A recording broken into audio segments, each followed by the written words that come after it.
It's time to have a look at another pre-built. It's been a while since I've had a look at like an OEM system. This time we're having a look at an HP Omen system, which is actually highly requested on this channel. People often recommend that I check them out. However, the pictures online of this spec do fill me with the same kind of dread as looking at like an Acer or a Dell system. So, yeah, let's hope this one goes a bit better.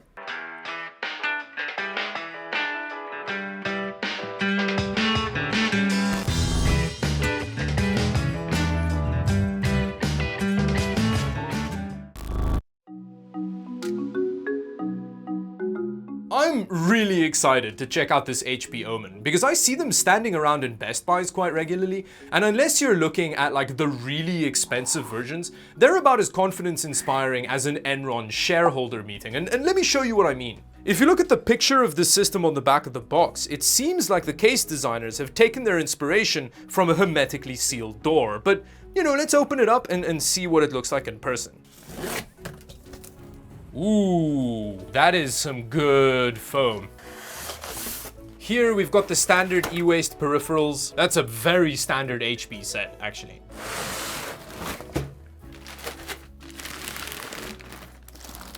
Ooh. Okay, this is actually really interesting. There's a lot to talk about here. Now, starting off with the front, this is the reason why I'm concerned about this case, because there's just no ventilation in the front. There's nothing in the top or on the side of the case. The only front ventilation is this little strip that looks more dense than classic Russian literature. At least further back in the top, there's a bunch of ventilation.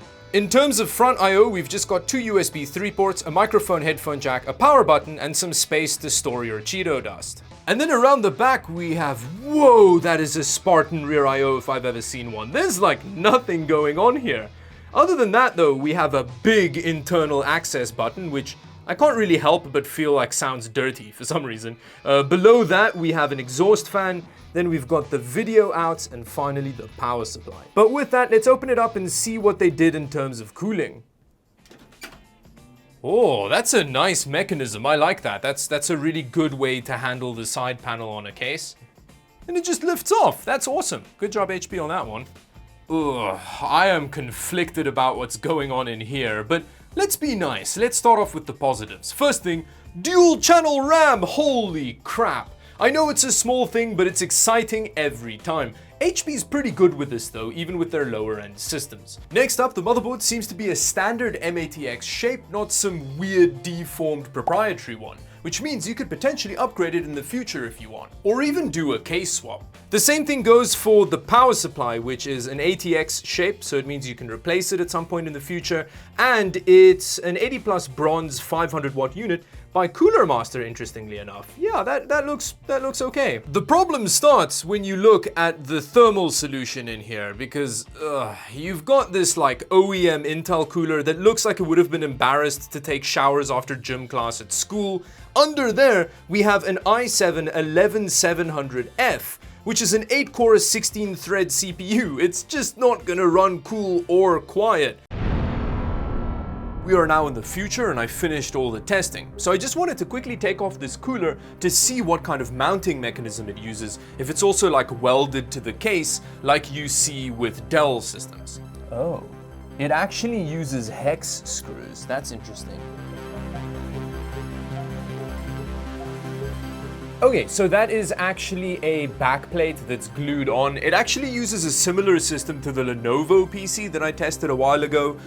So that means that you can actually replace the backplate and put whatever cooler you want on it, just as long as it fits vertically in the case, because it is quite narrow. And then in terms of the thermal paste application, they do really glob all that crap on there, don't they? We've got this single fan in the back, and then in the front, there's like no ventilation, although we do have some ventilation in the base of the case. However, on the top, they have this metal plate covering up most of the airflow for some reason. This is where they mount the AIO on the upgraded versions of the system, and this does have a 120mm mount in there, so you could throw in an AIO after the fact if you wanted to, but why did they have to cover it up with a bit of metal? It is removable though. You can see it's got screws, so you can take it out, but that's so weird. In terms of the graphics card, I'm actually not sure what the cooler on that looks like. Let's quickly take it out and have a closer look. Wow, this graphics card support bracket's really stupid. Why did they run SATA cables through the middle of it? Ooh, this RTX 3060 has a bit of a wimpy looking cooler on it. Although there's a reasonable looking fin stack in there with a couple of heat pipes, so yeah, hopefully this doesn't also run too hot. And then other than that, the cable management's just not really that great. But I'm really curious to see how much VD bloatware the system has on and what kind of gaming temperatures we get. So let's close it up, fire it up, and have a bit of a look around.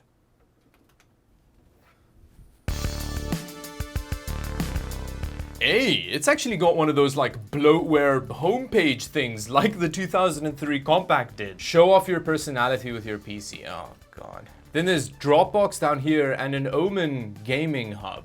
So this is another bloatware homepage thing, but this one has more of a gaming theme to it. Coaching, customized AI-based coaching, and remote gaming await you on the other side? So I guess if your friends bully you for being a noob, you should clearly buy an Omen. Okay, so it's got some RGB action.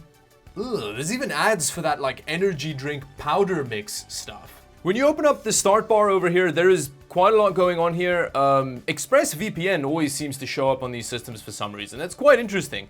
They're clearly really good at negotiating contracts with pre-built companies. There's a bunch of HP random crap on here.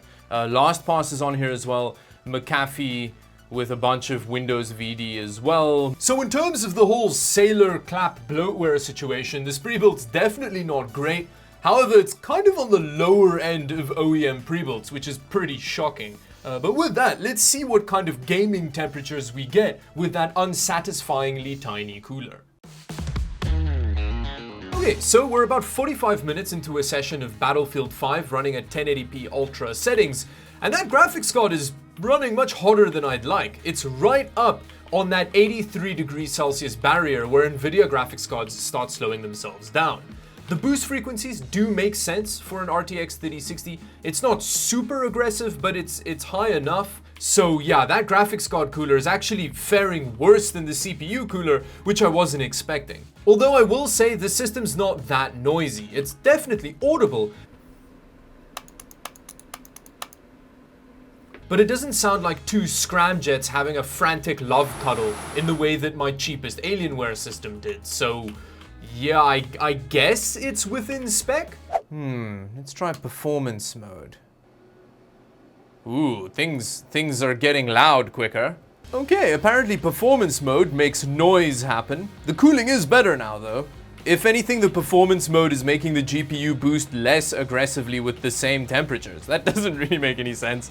I guess it's just the CPU that's contributing to all that noise.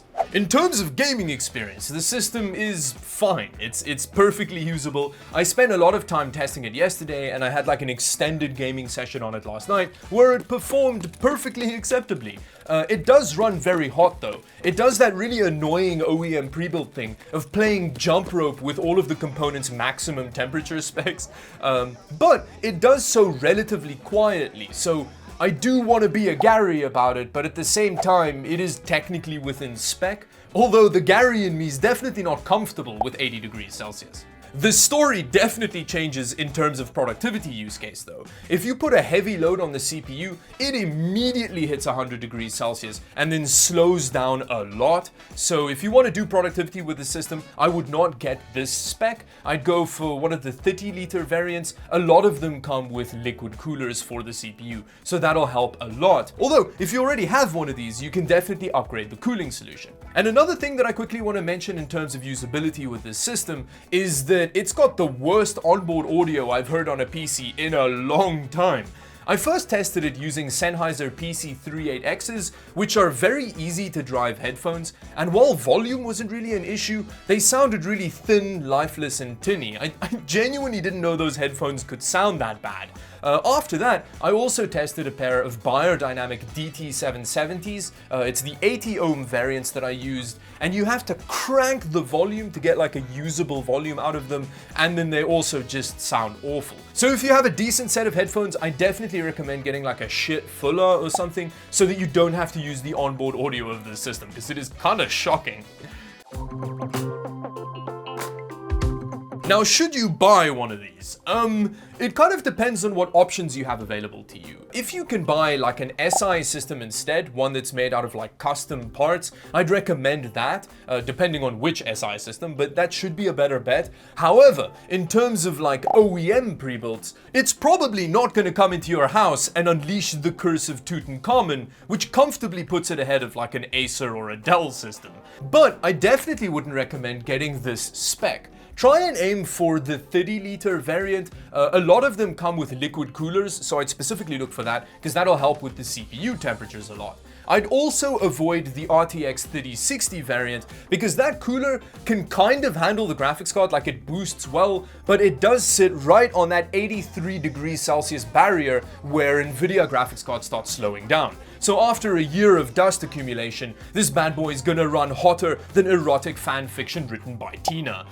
So be careful of that. The RTX 3060 Ti variant, on the other hand, seems to have a better cooler on it, so that may be a better bet. It's not the best system ever. It's definitely got its OEMisms, like its bad cable management, weird build quality, and jump rope playing with overheating, but you can definitely do worse than it. Which brings me to the end of the last video ever filmed from my apartment. We actually found a studio space that we're moving into. It's got a lot of room for pre-builts, very exciting stuff. The next video is actually going to be a moving vlog so that you get to see the spaces in more detail a bit. And then finally, I just also wanted to say thank you to everybody that's been supporting the channel, be it watching, subscribing, or financially supporting the channel by buying merch or becoming a Patreon. It really helps offset the cost of buying all of the random crap for videos and the pre-builts and stuff. So I really appreciate that. And yeah, until the next video, thank you for watching. Bye-bye.